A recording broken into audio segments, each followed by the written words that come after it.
I now toss across to my colleague, our legal editor, Nalini Sharma, to help us explain of what precisely were the decisions taken and how by the government at the centre. But at this juncture, remember, we are looking at a 5-judge bench, the senior most experienced judges of the top court. So the key questions will remain.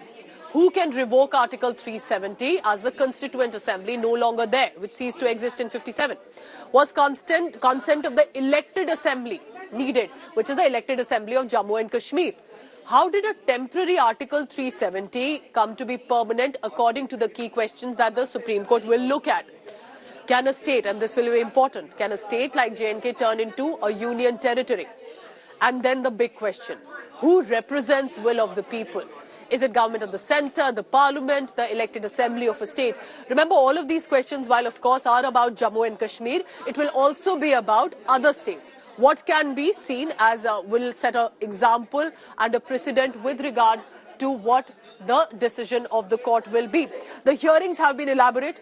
Throughout the hearing, remember, Justice D.Y. Chandrachud had been asking different questions, asking for clarity, also discussing, and specifically, I remember one of the questions that he had said, if any of the articles like 35 or 370 had taken away the fundamental rights of people in other ways. And that also then raises a question on the validity of standing of these articles.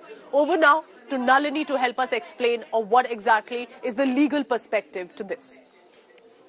Well, thank you, Pooja. We're just minutes away from the crucial verdict before the 5-judge bench of the Supreme Court. And here we are to understand exactly how it is that the centre carried out this entire exercise, what was the procedure that was followed, and why exactly is it being heard by a 5-judge constitution bench. How Article 370 was nullified is the question that is being raised. The centre used a presidential order that was issued on the 5th of August 2019 to add a new subclause to a different article of the Constitution, Article 367. Why is that? It's because Article 370 specifically says that the centre does not have the powers to amend Article 370 itself. Now, the presidential order that was issued on the 5th of August 2019, remember, gave the Parliament the powers to amend the laws. But this could be done only with the concurrence of the state government of Jammu and Kashmir at that time. There's a very crucial detail to remember that we will come back to a little bit later.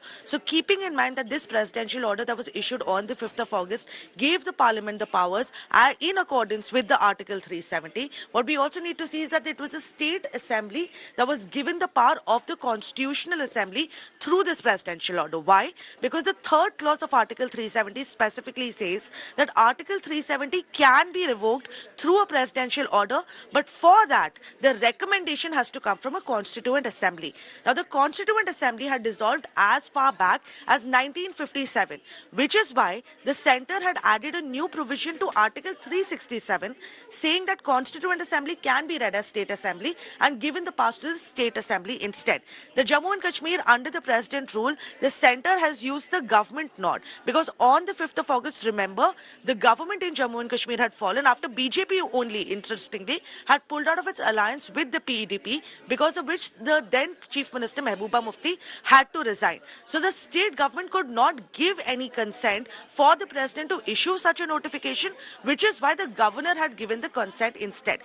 Essentially, the centre sought centre's own approval to go ahead and abrogate Article 370 through a presidential order. What we also need to remember is that the centre used the government's consent to axe Article 370 instead of the state government itself going ahead and giving this consent. Like I said, this was because the state was under president's rule at that time after the government had fallen. All right, so that's what the legal angle to this is, and how the process had been followed, how the government did it, while the petitioners continue to say that this was unconstitutional.